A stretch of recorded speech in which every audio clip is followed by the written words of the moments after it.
안녕하세요. 독서연구소 고영수 작가입니다. 여러분 반갑습니다. 오늘은 피부가 있는 사람이라면 반드시 읽어야 하는 책, 피부는 인생이다 시간이고요. 오늘 여러분과 나눠볼 이야기의 주제는 스킨십의 행동 경제학? 라고 해야 될까요?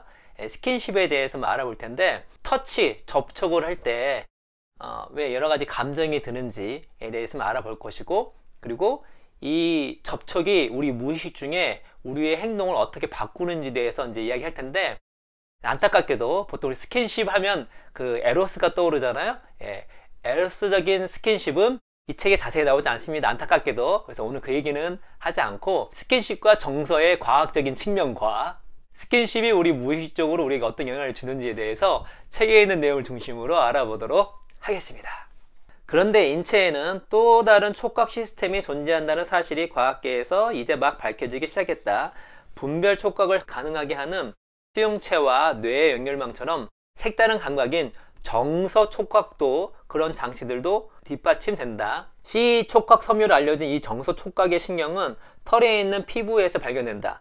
C 촉각 섬유는 가벼운 접촉도 민감하게 감지하며 이 섬유에서 발생한 신호는 훨씬 더 느긋하게 시속 3km 정도의 속도로 뇌에 전달된다. 이 신호는 우리가 접촉한 것이 무엇인지 가려내는 신호가 아닌 그 접촉으로 발생한 정서 신호에 해당한다. 섭씨 32도에서 초당 2에서 10cm의 속도로 닿는 것이 이 감각을 촉발하는 가장 이상적인 조건이라고 하니, 살결이 서로 닿을 때 완벽한 손길을 느끼고 싶다면 이 기준을 참고하기 바란다. 이런 게 이제 전형적으로 책으로 연애를 배운다 이런 거죠. 섭씨 32도에서 너무 재밌습니다. 초당 2에서 10cm 속도로 닿는 것이 가장 이상적인 스킨십이래요. 이걸 어떻게 해야 될까요? 섭씨 32도는 맞출 수는 있겠다. 초당 2에서 10cm 속도로 닿는다는 거, 참 그렇죠? 그러나 우리가 과학적으로 상식적으로 알고 있으면 나쁠 건 없을 것 같습니다. 이렇게 천천히 전달된 신호는 변형계에 든 감정과 더 깊이 연관된 뇌 부위에서 처리된다. 최근에는 이 정서적 촉각 시스템이 활성화되어 기분 좋은 감각이 발생하면 자신의 몸에 대한 소유 감각도 긍정적으로 조성된다는 연구 결과도 발표됐다. 핵심적인 건 무엇이다? 이 촉각과 정서가 매우 밀접하게 연관되어 있다. 스킨십은 정서적 그 무언가를 유발한다는 것. 정서적 그 무언가를 유발한다는 건 무엇이죠? 우리가 어떤 행동을 촉발시킬 수 있다는 것이죠. 그래서 이 터치가 우리 무의식적 어떤 일을 하는지에 대해서 책에 있는 내용들을 한번 알아보도록 하겠습니다. 파리에 카페 터치라는 가상의 카페가 있고, 여러분이 그곳 한 구석에 작은 테이블에 앉아 있다고 상상해보자. 주라더 박사가 그랬던 것처럼 여러분도 사람들 사이에 스치듯 지나가는 접촉을 주시하고 있다. 지금부터 여러분이 눈으로 보게 될 모든 접촉은 심리학계에서 관련 연구가 진행됐다. 먼저 왼쪽 테이블에 한 쌍의 연인이 앉아서 다가오는 연휴에 돈이 많이 드는 계획을 실행에 옮길 것인지를 두고 말다툼을 벌이고 있다. 남자가 휴대전화 화면을 보면서 결제 버튼을 누를까 말까 망설이자 여자가 팔을 뻗어 남자의 다른 쪽 손등을 꼭 쥔다. 남자는 곧 결제를 마치고 두 사람은 손을 맞잡은 채로 카페를 나선다. 그 접촉이 남자를 하여금 위험을 감수하도록 자극하고 다른 방향으로 향하지 않도록 만들었을 가능성이 있다는 점이 무척 흥미롭다. 우리가 접촉을 할 때 더 용감해진다는 거죠. 더 리스크를 테이킹을 한다는 것입니다.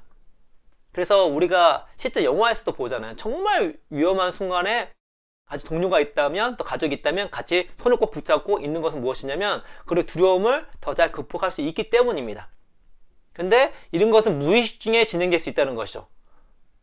누군가 내 손을 잡으면, 터치가 되면 어떤 일이 벌어진다? 리스크를 더 테이킹할 확률이 높아진다는 것입니다. 두 사람이 손을 잡은 것은 사회적 유대를 나타내며 서로 특별한 관계라는 사실을 드러낸다. 이제 오른쪽을 보니 웨이트리스가 손님과 열심히 대화를 나누고 있다.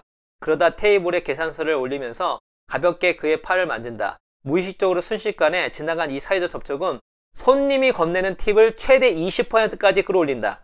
고개를 들어 창가와 멀리 떨어진 반대쪽을 바라보자 잔뜩 긴장한 초보 요리사가 레스토랑에 취직하기 위해 주방장과 마주 앉아 면접을 보고 있다. 주방장의 손에는 두툼한 클립보드가 들려있다. 연구 결과들을 보면 면접관이 이렇게 두툼한 클립보드나 홀더를 들고 있으면 가벼운 것을 들고 있을 때보다 지원자를 고용할 가능성이 높다. 촉각을 통해 물리적 무게감이 인지되면 상대방의 지적 또는 실무적 탄력을 판단하는 능력에 편향이 발생할 수 있고 단단한 것에 대한 촉감이 상대방을 평가하는데 그대로 반영된다는 것이 이에 관한 한 가지 설명으로 제시된다. 터치 하나만으로 팁을 더 많이 받을 수 있다는 것이죠. 근데 이게 어떻다? 무의식 중에 발생을 한다는 것입니다. 뭔가 이렇게 접촉이 되면 나도 모르게 유대감이 높아진다는 것이죠. 그래서 원래는 생판 모르는 사람이었지만 처음 보는 사람이었지만 접촉이 됐을 때 나도 모르게 그 사람과의 무의식적인 유대감이 형성이 되면서 호감이 생기고, 그리고 우리나라는 팁을 주는 문화가 아니지만 팁을 주는 문화에서는 좀 더 팁을 주게 되는 현상이 벌어진다는 것입니다. 그리고 면접을 봤을 때 내가 어떤 무거운 걸 들게 된다면 그런 감각이 누군가를 판단할 때 영향을 미친다는 거죠. 묵직한 느낌, 뭐죠? 이 사람 믿을만하다 라는 생각이 들 수도 있겠죠. 그것이 무의식 중에 발생할 수 있다는 것입니다. 카페 문 바로 옆에 있는 작은 테이블에는 영업사원이 여성 고객과 마주 앉아 있다. 처음으로 직접 만나는 자리이지만 고객이 손에 들려있는 따뜻한 커피는 좀 더 다정한 태도로 그를 대하게 하고, 고객이 앉아있는 푹신한 쿠션은 영업사원이 제시하는 상품을 흔쾌히 받아들일 가능성이 높인다. 이야기를 마치고 자리에서 일어난 두 사람은 짧게 악수를 나누고 영업사원은 확신에 찬 느낌으로 고객의 팔뚝을 잠깐 꼭 쥔다. 그리고 두 사람은 미소 띤 얼굴로 카페를 나선다. 무의식 중에 의도 없이 이루어진 짧은 접촉을 통해 영업사원은 차후에 다시 거래에 관해 이야기할 자리를 만들 것임을 고객에게 확신시킨다. 따뜻한 커피로서 마음을 녹여주고, 푸신한 쿠션, 느낌 좋잖아요. 마음이 편해지고 이완이 되겠죠. 경계심이 막 올라가는 것이 아니라 경계를 늦추고 이완됩니다. 그럴 경우에 영업 스킬이 더 잘 적중될 수 있겠죠. 왜냐하면 영업이라는 것은 상대방을 설득시키고, 그렇죠? 나의 갖고 있는 제품과 서비스를 상대방이 살 수 있게끔, 또 호감을 가질 수 있게끔 만들어야 되는데, 상대방의 경계심이 높으면 설득하기가 쉽지가 않잖아요. 그런데 따뜻한 커피로 대접하면서 따뜻한 기운을 이 촉각으로 느끼게 해주고, 그리고 아주 푸신한 쿠션으로 마음을 이완시켜주고, 그리고 대화를 마무리했을 때에는 딱 잡아주면서 서로 간의 유대감을 더 증폭시키면서 어떤 확신을 주고, 그러한 어떤 과정들이 무의식 중에 일어나지만 그것이 누군가를 설득했을 때 영향을 미친다는 것입니다. 그래서 영업을 잘 안 당하고, 왜냐면 안 당한다는 것은 명확하게 봐야 되잖아요. 그러려면은 이런 터치, 이런 감각들이 나의 무의식을 영향을 미친다는 것들을 생각하고 미팅을 하면 더 냉정하게 상황을 판단할 수 있겠고, 반대로 영업을 하실 때에는 그런저런 장치들이 상대방을 설득하는데 도움을 줄 수 있다는 거, 양쪽 두 사람에게 다 좋은 팁이 될 수 있는 내용이네요. 그 뒤로 한 남자가 카페에 들어선다. 오랜 대학 친구가 그를 반기며 요란한 몸짓으로 덥석 껴안는다. 포옹은 옥시토신, 엔돌핀 등 행복을 느끼게 하는 여러 종류의 강력한 분자를 배출해 두 사람 사이의 유대를 더욱 튼튼하고 끈끈하게 만든다. 저쪽 바 뒤에는 앞치마를 두른 여러 명의 바리스타와 웨이터가 주문을 처리하느라 정신없이 움직이고 있다. 서로 대화를 나눌 틈도 없지만 한 번씩 서로 등을 토닥이고 장난스럽게 몸을 쿡 찌른다.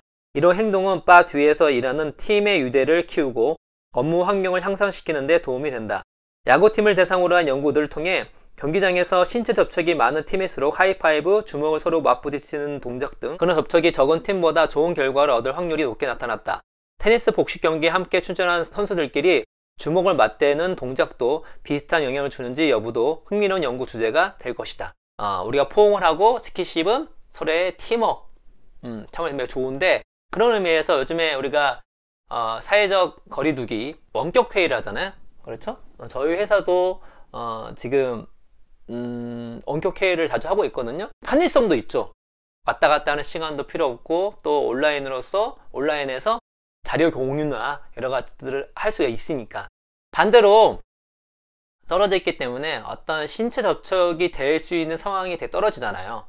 격려를 했을 때도 격려한다 그게보다 등 딱 두들기면서, 그리고 뭐 동성끼리는 딱 포옹도 하면서 이렇게 서로 격려를 할 수 있는데 그런 상황이 없으니까. 이제 한 가지 더 말씀드릴 텐데, 이거 되게 놀라운 연구 결과입니다. 캘리포니아 대학교 버클리 연구진은 처음 만난 두 사람 사이에 얇은 벽을 두고 분리한 후 벽에 뚫린 구멍을 통해 한 사람이 벽 너머에 있는 사람 쪽으로 팔을 뻗도록 했다. 다른 한 사람은 딱 1초 동안 자신 쪽으로 뻗은 이 팔을 만지는 것으로 자신의 감정을 전달했다. 놀랍게도. 팔을 뻗은 사람은 상대가 전한 연민, 감사, 사랑, 분노, 두려움, 혐오 같은 각기 다른 감정을 찰나의 접촉만으로 거의 다 구분할 수 있는 것으로 나타났다. 이제 이 책에서 이 접촉이 준 여러 가지 기능들이 있습니다. 기능 중에 하나가 치유예요, 치유. 특히 우리 아이가 태어났을 때 이 아이가 어머니와 접촉을 하는 것과 안 하는 것은 아이의 건강에 지대한 영향을 미칩니다. 그 얘기는 무엇이냐면 우리 인간은 사회적 존재로서 더 나아가서 스킨십을 하는 그런 존재라는 것이죠. 또 우리는 스킨십을 했을 때 뭐다? 상대방의 마음을 더 공감할 수가 있는 것입니다. 이거를 우리가 촉이라고 하죠. 딱 스킨십 했을 때 아는 거예요. 연인끼리 딱 손을 잡아보면 알잖아요. 아, 식었구나. 아니면 이 사람 뜨겁구나. 나에 대한 마음이 여전하구나. 그리고 우리가 피부 닿았을 때 지금 상대방이 어떠한 감정을 갖고 있는지를 100% 알 수 있는 건 아니지만 상대 마음 공감하기 위해서 스킨십을 했을 때 공감할 수 있는, 상대 마음을 알 수 있는 아주 좋은 방법이 될 수 있다는 것이죠. 아주 좋은 도움을 줄 수 있다는 것입니다.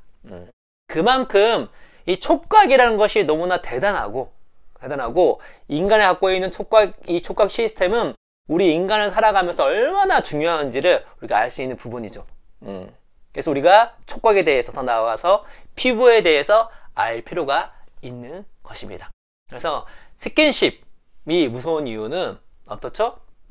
감정을 촉발하는데, 감정을 촉발한다는 것은 우리 감정을 만든 것뿐만 아니라 우리 행동을 만들 수도 있는 것인데 그것이 무의식 중에 진행되는 경우가 많다. 우리가 그거를 알아서 긍정적으로 좋은 쪽으로는 많이 활용을 하되 또 내가 경계를 세워야 될 부분에서는 이걸 미리 인지하고 이것 때문에 내가 감정이 휘둘리거나 냉정해지지 못한 상황이 있으면, 특히 비즈니스 때는 그러면 안 되겠죠? 거기에 빠지지 않아야 되겠다. 미리 그런 것들을 인지하고 있다면 어떻죠? 접촉을 안 하거나 했을 때조차도 더 냉정하게 상황을 판단할 수 있는 확률이 높아진다 라는 것을 오늘 알아봤습니다. 저번 시간에는 가려움, 이번 시간에는 스킨십 알아봤는데 다음 시간에는 통증에 대해서 알아보도록 하겠습니다. 여러분 감사합니다.